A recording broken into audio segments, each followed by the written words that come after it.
Assalamualaikum warahmatullahi wabarakatuh. Kami dari kelompok 2 kelas IPA Fisika A akan mempresentasikan makalah kami yang bertema observasi langit. Adapun anggota kelompoknya yang pertama yaitu Atina Miladungka Rohmah, kemudian Dwi Prastio, kemudian ada Eni Lestari, kemudian saya sendiri Frendi Aditya Pradana, dan yang terakhir ada Linawati. Tanpa membuang banyak waktu, langsung saja kita ke pemateri yang pertama.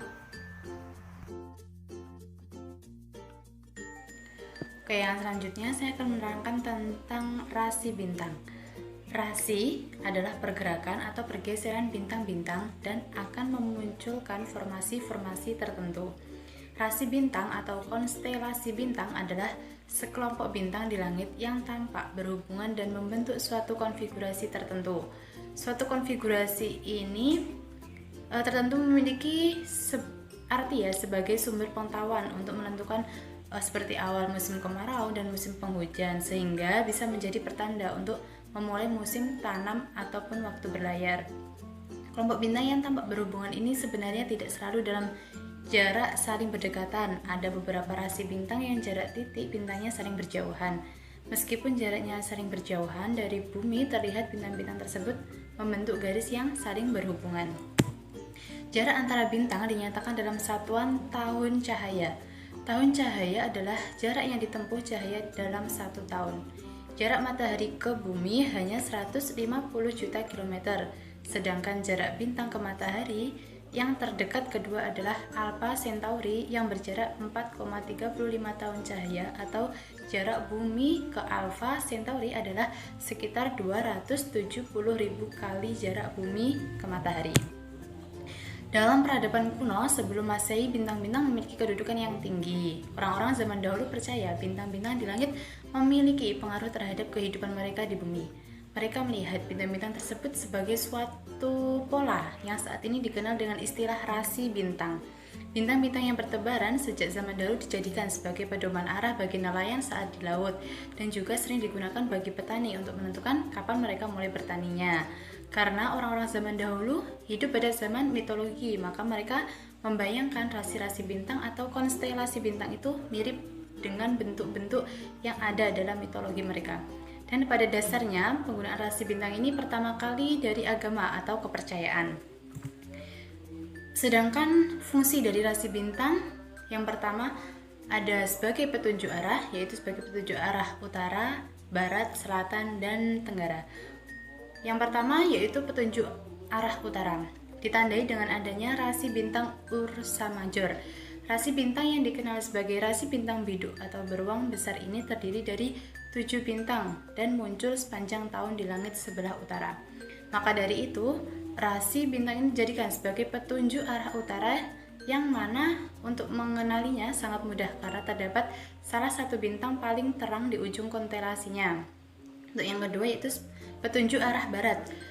Ketika kita menghadap ke arah barat, kita akan menjumpai rasi bintang Orion. Maka dari itu, rasi bintang ini dapat digunakan sebagai petunjuk arah barat. Di negara kita, tentunya Indonesia, rasi bintang Orion dikenal dengan rasi bintang pemburu atau Waluku.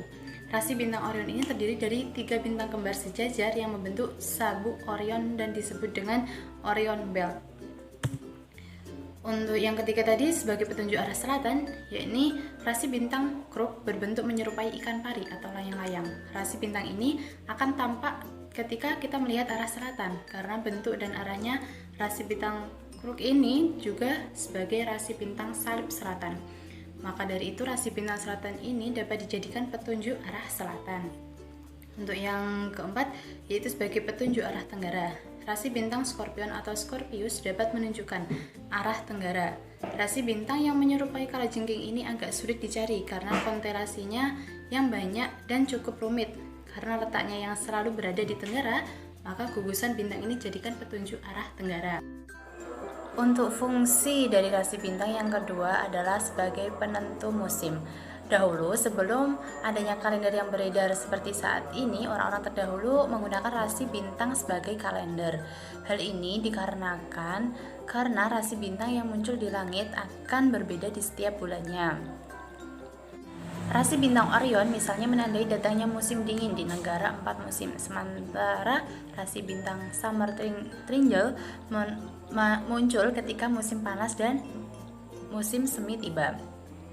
Untuk yang ketiga yaitu untuk berfungsi sebagai membantu pertanian. Dahulu nenek moyang kita membaca rasi bintang untuk menentukan kapan ia harus menabur benih dan kapan saatnya panen bisa dilakukan. Gugus bintang membentuk suatu pola khusus yang mudah diingat. Selain itu, kemunculan rasi bintang tertentu di musim yang berbeda membuat para petani dapat merencanakan pertaniannya dengan lebih baik. Tetapi seiring dengan berkembangnya zaman, para petani sudah meninggalkan tradisi ini. Mereka lebih memilih menggunakan kalender sebagai teman untuk merencanakan pertaniannya. Untuk yang keempat yaitu fungsi dari rasi bintang sebagai navigasi kapal. Di zaman dahulu maupun sekarang, seorang kapten kapal itu harus bisa menggunakan rasi bintang sebagai navigasi untuk kapalnya. Pada zaman dahulu, membaca rasi bintang sangat dibutuhkan. Karena apa? Belum adanya navigasi canggih seperti zaman sekarang. Tetapi tidak menutup kemungkinan bahwa di era modern seperti saat ini, seseorang kapten itu harus mengenal rasi bintang. Karena apa?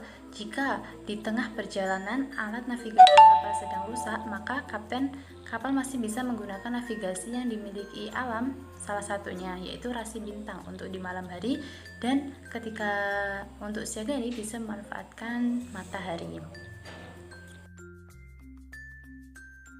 Sekarang kita langsung masuk saja ke rasi bintang berdasarkan pendataan dari International Astronomy Union atau IAU. Tercatat ada 88 rasi bintang utama. Untuk daftar bintangnya bisa saya selipkan di PPT. Oke, langsung kita lanjut saja pada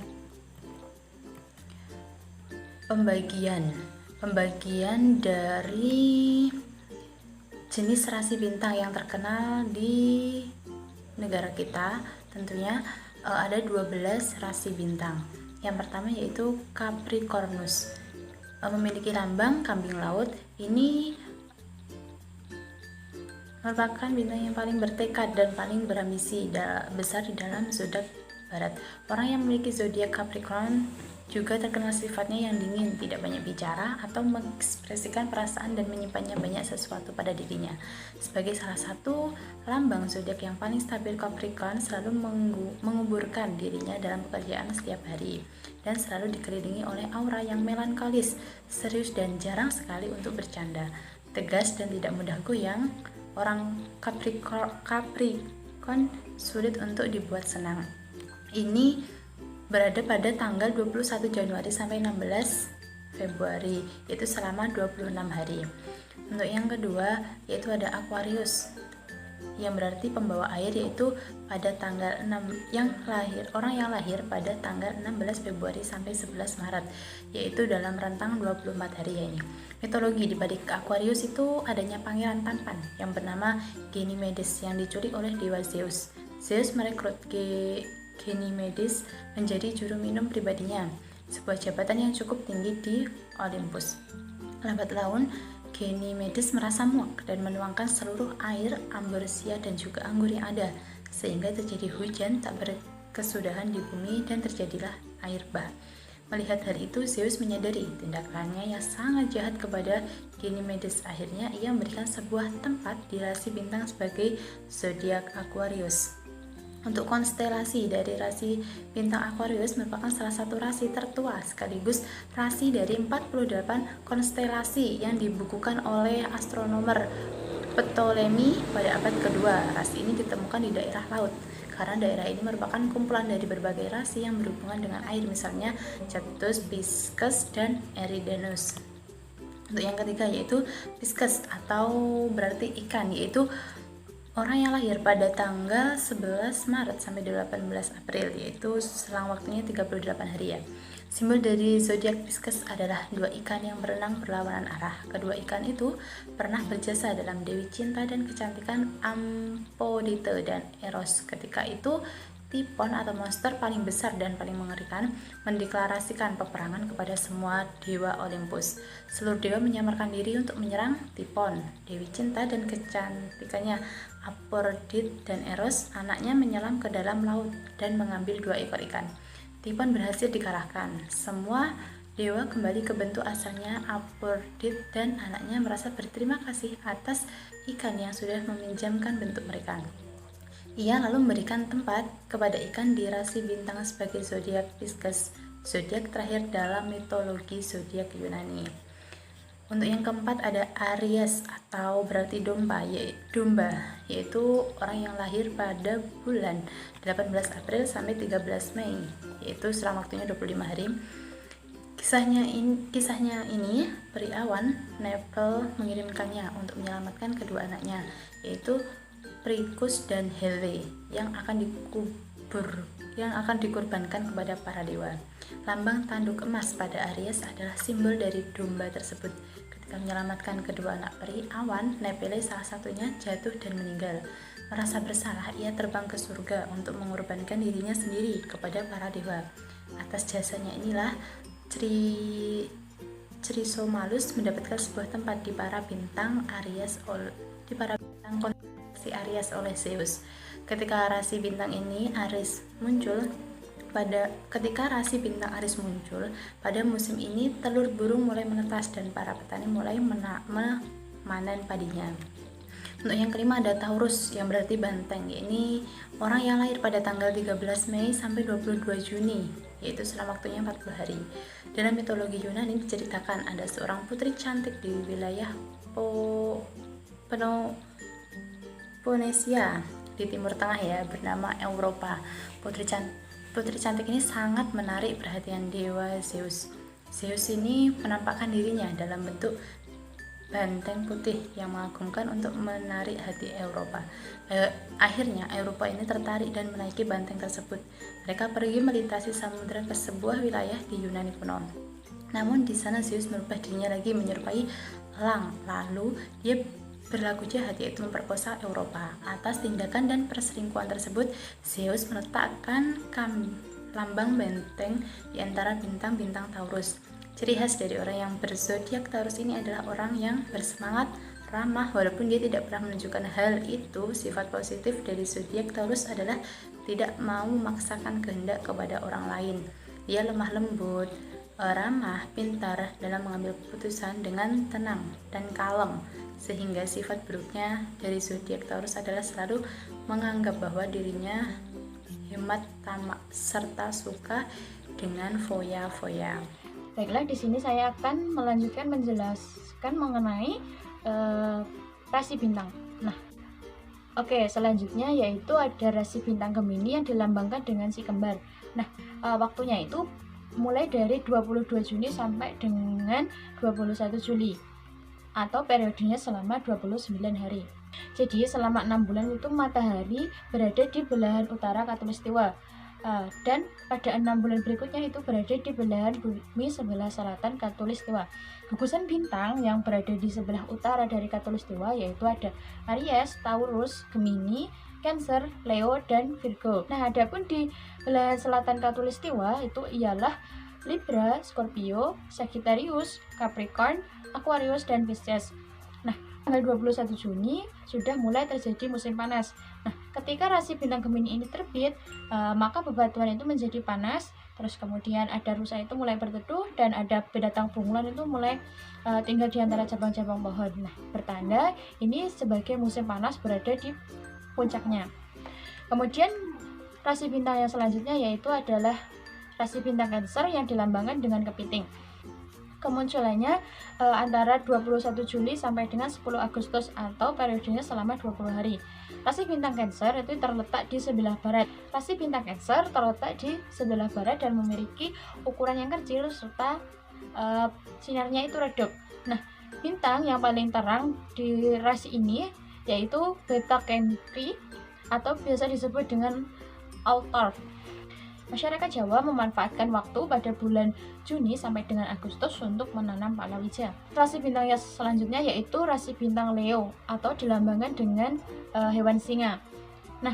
Kurun waktunya yaitu antara 10 Agustus sampai dengan 16 September atau periodenya itu selama 37 hari. Pada periode ini beberapa daerah di Indonesia mengalami kekeringan, sumur-sumur itu mulai mengering dan tanah tidak bisa ditanam. Namun ketika rasi bintang Leo ini muncul, pohon kelapa itu mulai berbuah serta bambu, terus kemudian umbi gadung dan empon-empon itu mulai tumbuh. Nah, kondisi meteorologis pada masa ini itu sama dengan Mangsa Karo, atau Mangsa Karo ini sebuah patokan musim dari orang Jawa dengan curah hujan yang naik menjadi 42,2. Dan selanjutnya ada rasi bintang Virgo atau dilambangkan dengan seorang gadis perawan. Nah, rasi bintang ini muncul antara tanggal 16 September sampai dengan 31 Oktober atau selama 45 hari. Nah, pada kemunculan rasi bintang Virgo ini, sawah-sawah di daerah Indonesia itu belum dapat ditanami oleh padi. Nah, jadi petani itu menyiapkan untuk penanaman padi gogo atau tidak dengan menggunakan air seperti di irigasi sawah itu.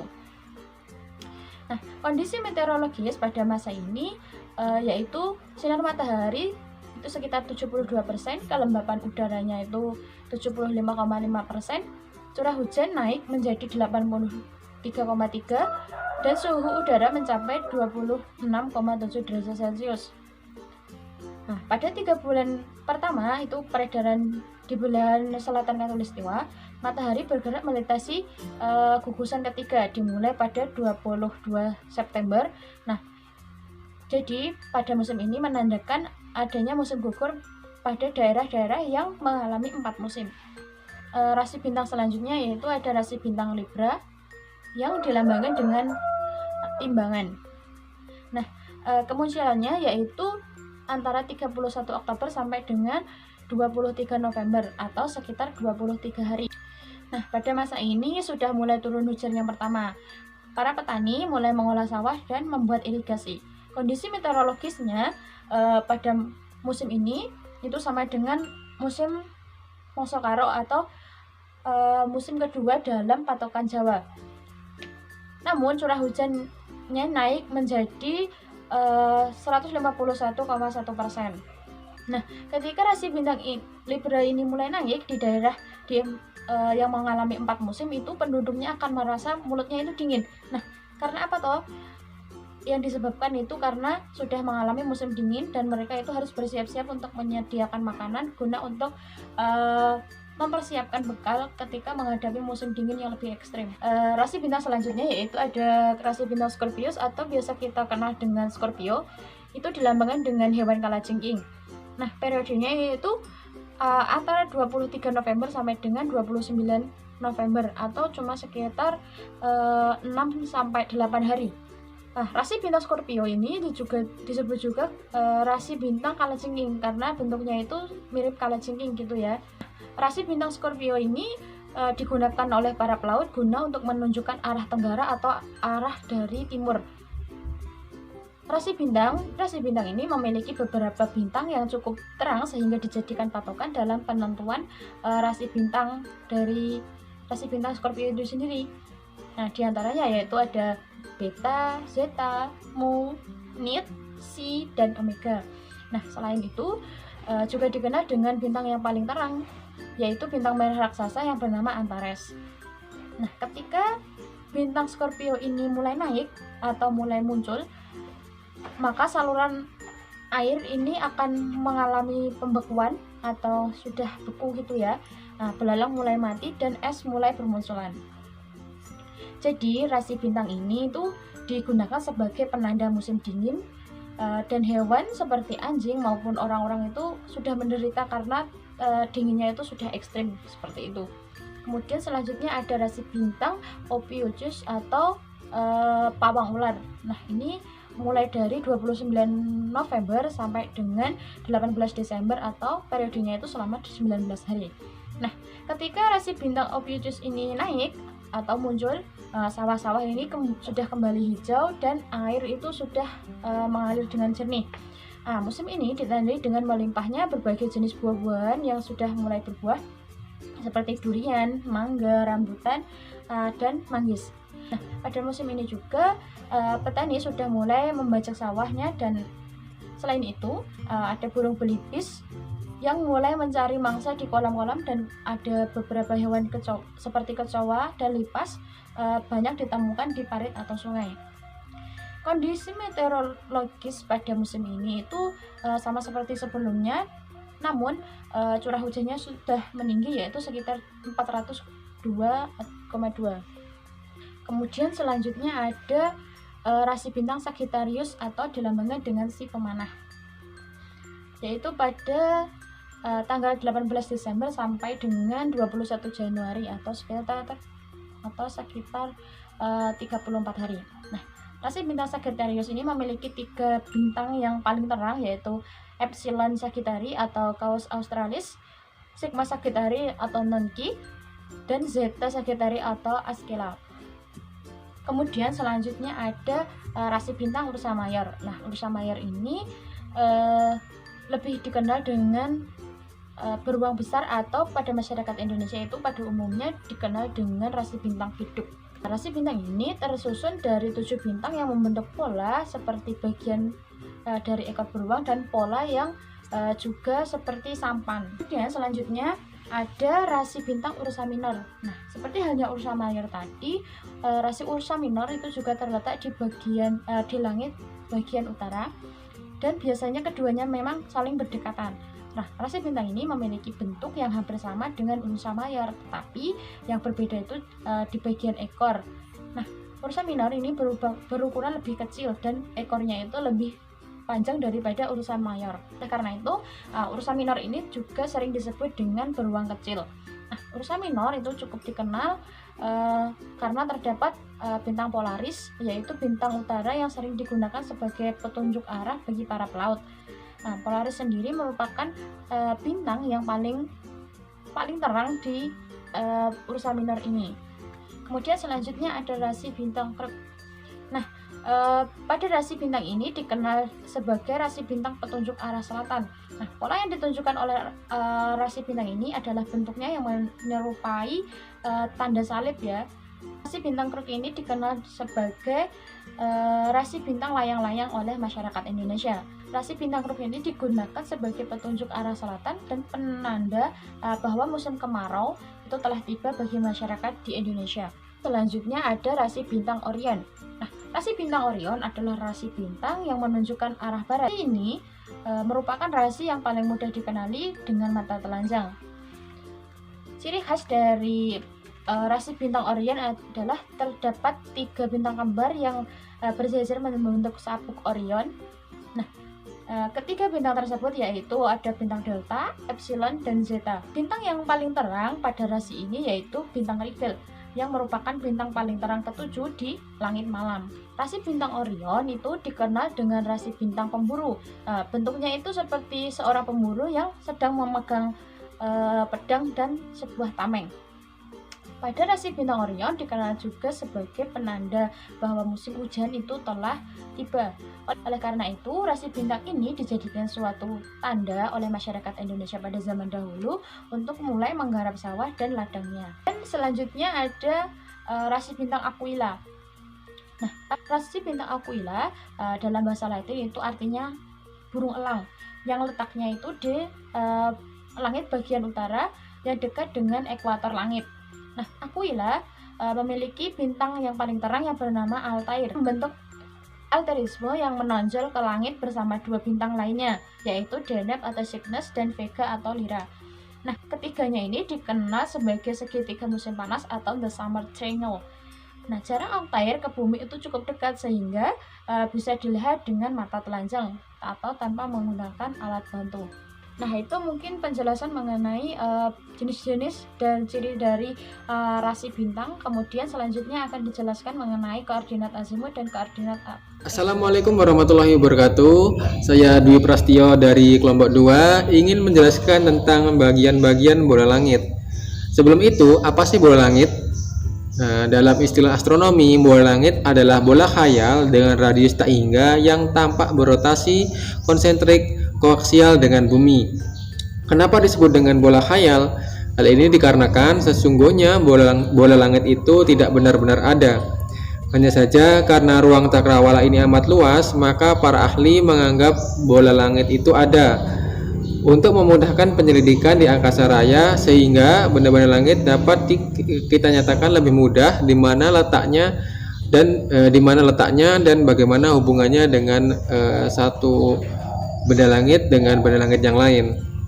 Nah, jadi bola langit itu langit yang terlihat dari pengamat bumi dan bentuknya itu bola. Dan pengamatnya itu dianggap berada di pusat bola dan jari-jarinya itu tidak berhingga, dan semua benda langit dianggap menempel atau diproyeksikan pada bola langit tersebut. Nah, jika kita gambarkan secara sederhana maka akan tampak seperti ini.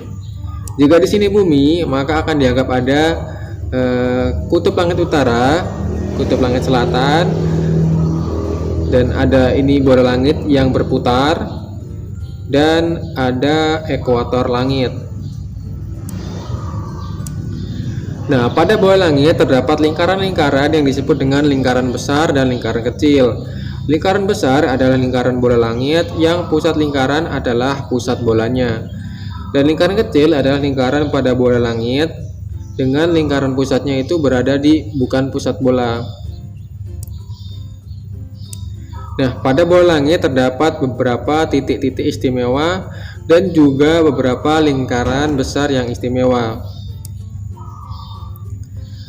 Yang pertama ada titik zenit, ya, titik yang berada tepat di atas kepala pengamat.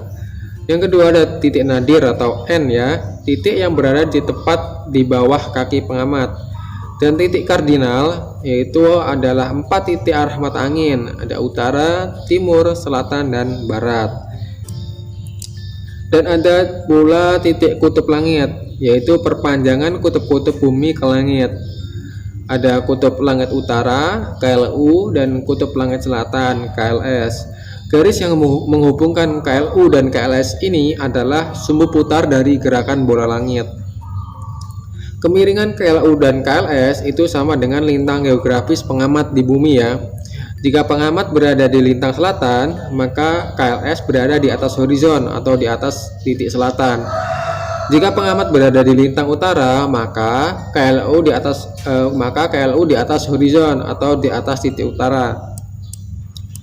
Adapun lingkaran-lingkaran besar istimewa pada bola langit itu ada lingkaran ada lingkaran meridian, ada lingkaran horizon, dan ada lingkaran ekuator.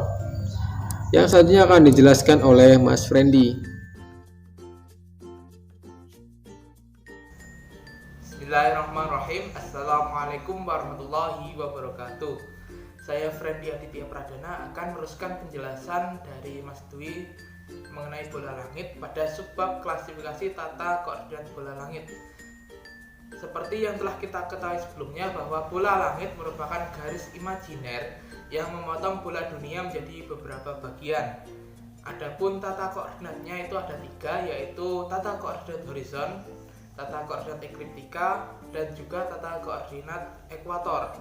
Di sini saya akan menjelaskan 2 tata koordinat, yaitu tata koordinat horizon dan juga ekliptika. Sedangkan tata koordinat ekuator akan dijelaskan oleh teman saya, yaitu Mbak Lina.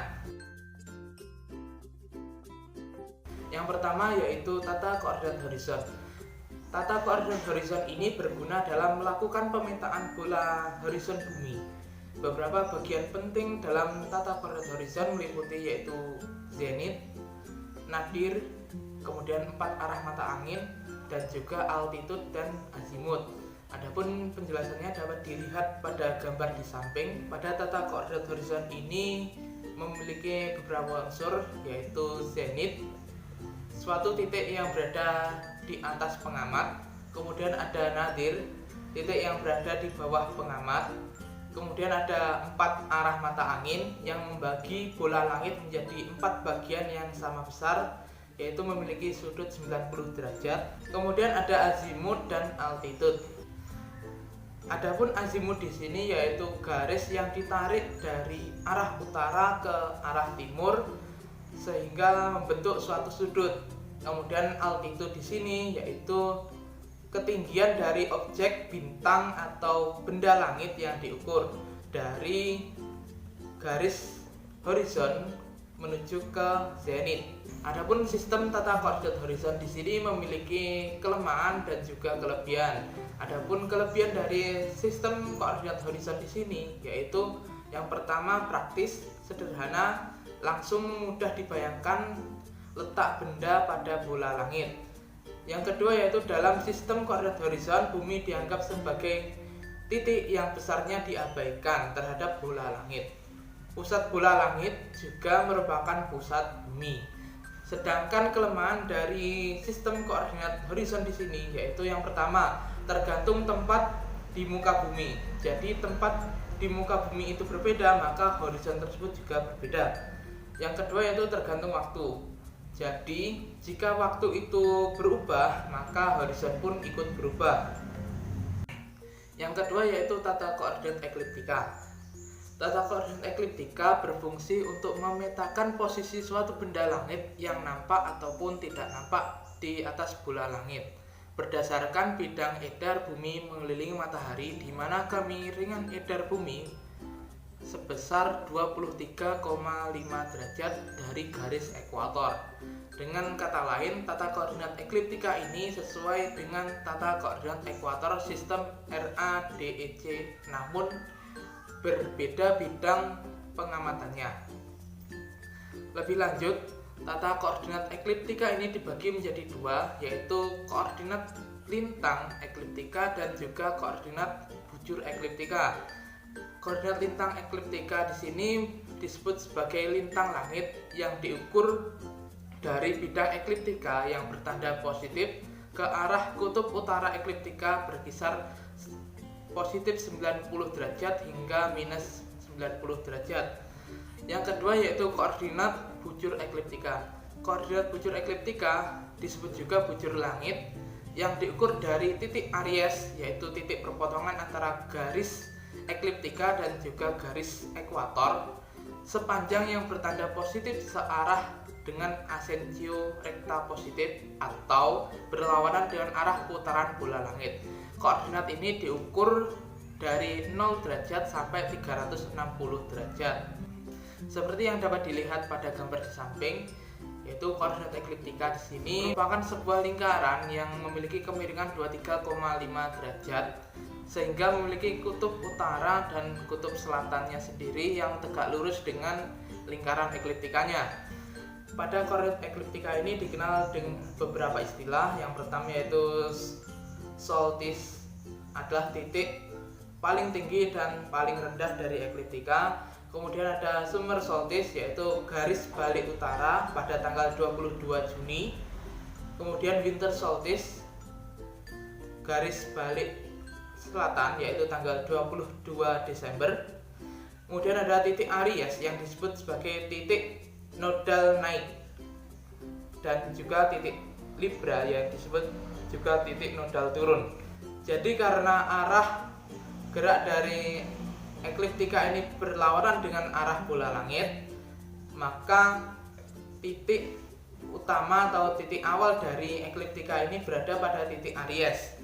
Nah, titik Aries ini merupakan titik perpotongan antara garis ekliptika dan juga garis ekuator. Mungkin cukup sekian yang dapat saya sampaikan. Untuk penjelasan mengenai sistem tata koordinat ekuator akan di Assalamualaikum warahmatullahi wabarakatuh. Saya Dinawati. Di sini saya akan menjelaskan subbab materi tentang sistem koordinat ekuatorial. Nah, apa sih koordinat ekuatorial itu? Koordinat ekuatorial itu adalah suatu sistem lingkaran yang dibentuk untuk mengetahui tegak benda langit, asensio rekta, dan deklinasi terhadap bola langit. Nah, koordinat ekuatorial ini memetakan posisi suatu benda. Biasanya suatu benda itu di bola langit, baik yang terlihat ataupun yang tidak terlihat.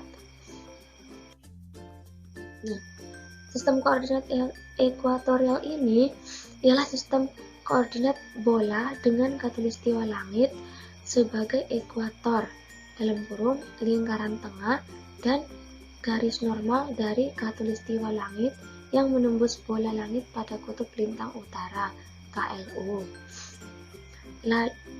Lalu dari KLU ini ditarik bujur melewati vernal equinox sebagai bujur standar. Nah, seperti pada gambar berikut ini ya teman-teman.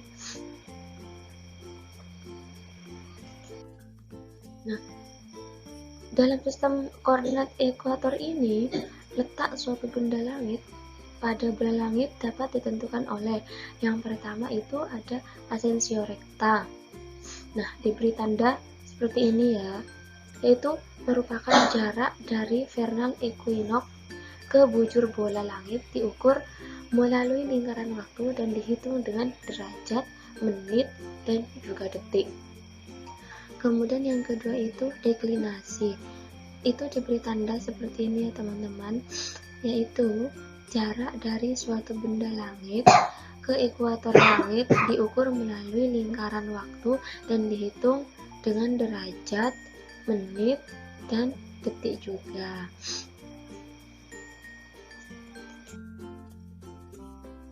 Kemudian sifat-sifat dari koordinat ekuator ini dalam menentukan posisi sebuah bintang itu terdiri dari 4. Nah, yang pertama dari tempat yang berbeda lintangnya. Sikap bola langit itu akan berbeda. Kemudian yang kedua itu jika kita berdiri di kotak K yang terletak di khatulistiwa, maka pada siang hari kita akan melihat matahari lewat tepat di atas zenit kotak K tersebut. Kemudian yang ketiga itu kota-kota yang terletak di belahan bumi selatan dengan letak lintang yang lebih kecil dari 23/2 derajat lintang selatan, tengah hari pada tanggal 21 Maret matahari itu lewat miring ke utara. Kemudian untuk bola langit tegak lurus itu seperti apa? Nah, bola langit tegak itu jika ekuator serta garis edar benda langit tegak lurus terhadap horizon. Kemudian untuk yang bola langit miring itu bagaimana?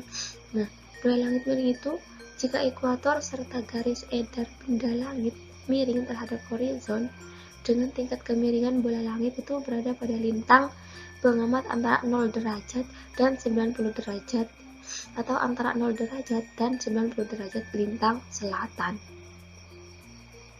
Nah, kemudian untuk yang terakhir itu bola langit sejajar. Nah, bola langit sejajar ini ialah jika ekuator benda langit atau garis edar benda langit terhadap horizon itu saling sejajar. Bola langit sejajar merupakan bola langit dengan tempat tinjauannya itu daerah kutub utara dan daerah kutub selatan. Kemudian ini terdapat langkah-langkah untuk menentukan letak sebuah bintang menggunakan sistem koordinat ekuator ini. Nah, yang pertama itu dengan membuat garis edar bintang. Nah, yang kedua itu dengan menentukan letak bintang dengan koordinat ekuator, dan yang ketiga itu dengan koordinat ekliptika. Nah, yang kembali kepada yang pertama yaitu membuat garis edar bintang. Nah, untuk membuat garis edar bintang dalam koordinat ekuator ini dibutuhkan deklinasi bintang yang merupakan jarak antara garis edar benda langit dengan ekuator. Nah, deklinasi ini terdiri dari 2 macam, yaitu deklinasi positif atau dikatakan deklinasi utara dan deklinasi negatif atau bisa dikatakan deklinasi selatan. Nah, kemudian yang kedua ini untuk menentukan letak bintang dengan koordinat ekuator. Nah, untuk menentukan letak sebuah bintang dengan menggunakan koordinat ekuator ini, kita perlu memahami beberapa hal. Yang pertama yaitu dengan melihat waktu bintang. Kemudian yang kedua itu kenaikan lurus atau ascensio recta. Kemudian yang ketiga itu dengan deklinasi bintang. Nah, waktu bintang itu gimana? Yaitu dihitung dari A pada ekuator searah dengan arah ekuator titik yang diperoleh dan disebut titik Aries. Nah, kemudian untuk yang kenaikan lurus ini, yaitu busur pada lingkaran ekuator diukur dari titik Aries berlawanan dengan arah peredaran semu harian. Nah, sampai proyeksi bintang pada ekuator angkanya itu dari 0 itu sampai dengan 360 derajat. Kemudian untuk yang ketiga itu deklinasi bintang. Nah, deklinasi bintang di sini adalah busur pada lingkaran deklinasi yang menyatakan jarak bintang dengan proyeksinya pada ekuator atau jarak antara garis peredaran semu bintang harian itu dengan ekuator. Nah, kemudian untuk menentukan letak bintang yang terakhir itu dengan koordinat ekliptika.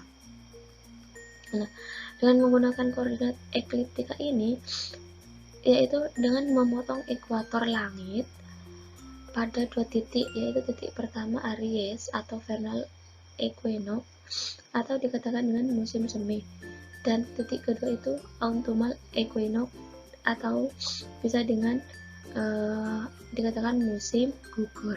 Nah, matahari berada pada vernal equinox ini pada tanggal 21 Maret dan berada di autumnal equinox pada 23 September. Nah, ketika matahari dalam lintasannya sepanjang ekliptika mencapai vernal equinox, matahari itu melintas dari sisi selatan ke sisi utara ekuator langit. Kemudian dalam tata ekuator ini yang menjadi titik asalnya itu adalah titik Ariesnya. Nah, mungkin hanya itu yang bisa saya sampaikan, kurang lebihnya mohon maaf. Wassalamualaikum warahmatullahi wabarakatuh.